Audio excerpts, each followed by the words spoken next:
DC here, hi guys and gals. Well, yes, I'm at my lunch place once again, and it is Friday. Yes, TGIF. But as you can see, I'm alone.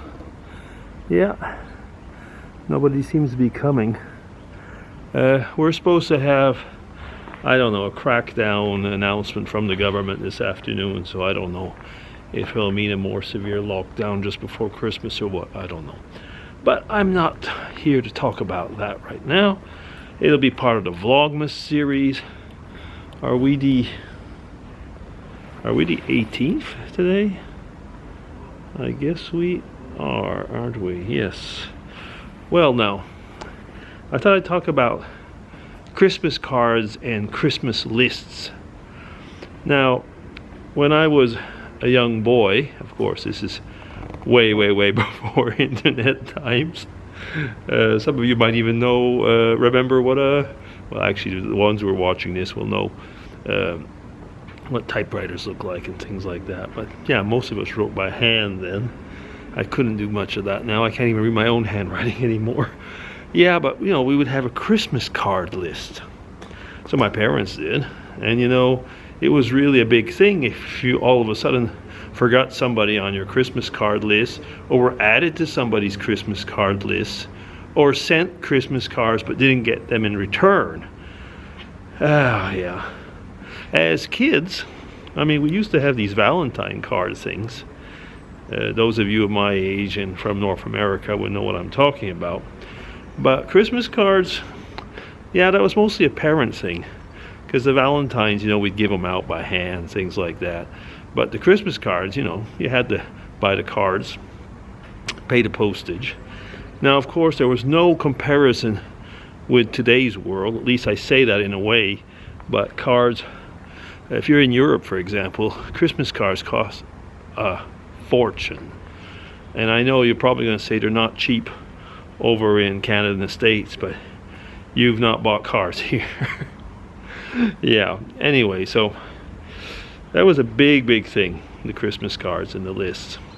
Now, when we became adults and had our own Christmas card list, it was a big thing, of course. And having, you know, worked in universities and been abroad and all that, I had an unbelievably big list. Now, when we started doing YouTube a few years back, I should say when I started doing YouTube a few years back, but with Mrs. DC, we would make kind of a YouTube, I had a YouTube Christmas card list. And for those of those that I had, you know, the addresses, and at the time we were exchanging quite a few, you know, private mail addresses. So I'd have like my YouTube Christmas card list where we'd make a YouTube Christmas card. And the family Christmas card. Now, for years now already, I've been writing a Christmas letter. I almost call it my chronicle. It's my yearly letter. Some of you get it, actually, and if you look in your messenger boxes, those of you who usually get it, it should be there. But I had this list, and of course, you know, well, I mean, internet and email has been around now for a while. You know, so like, goodness, I was going to say, mindestens, I was speaking German again, at least 25 years, you know, we've been, you know, fooling around with emails and stuff like that.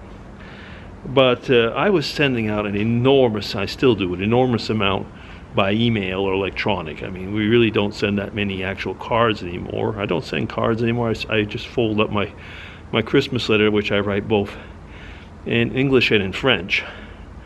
Now, it was about 5-6 years back, I guess.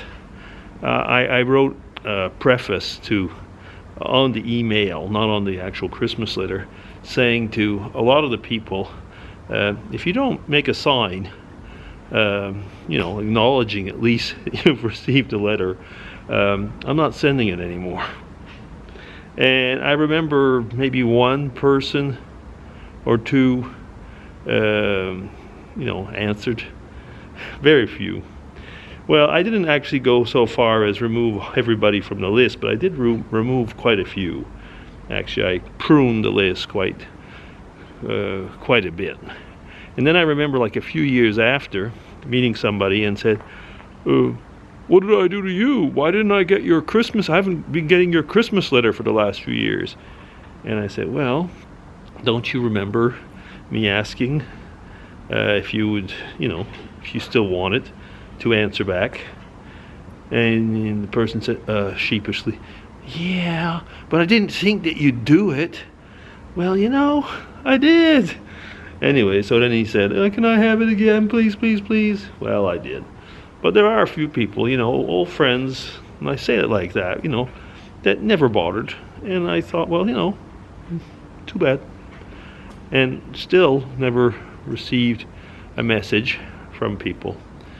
Kind of sad, isn't it, though? But I mean, that's, I guess, what Christmas cards lists are, aren't they? I mean, if you go through those lists, and still I go through mine, it's like going through your past, isn't it? And then you see what's left at one point or another of your past. I guess that's it.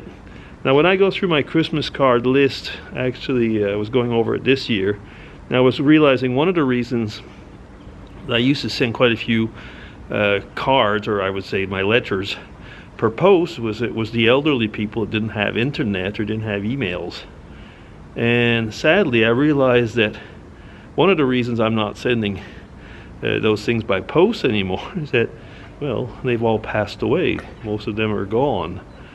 So yeah, I mean, that's realities of life. I mean, when you go over your old address books and your old Christmas list, you see that how many things have changed, how many people have gone on, and so on. And I've realized that actually also with my YouTube list, the number of people that have not only disappeared from YouTube or gone to Facebook, that's not what I mean, but they've passed away, they've died. Yeah, we're not getting any younger, are we? But Christmas is still, I find, it's still a season of joy. And I won't get into the faith part of it, Okay. Well, I guess that's it. I've been talking for 7 minutes. That's way too long for one of these Vlogmas things. Okay, DC signing off. Tell me what you think about it. Take care. Bye.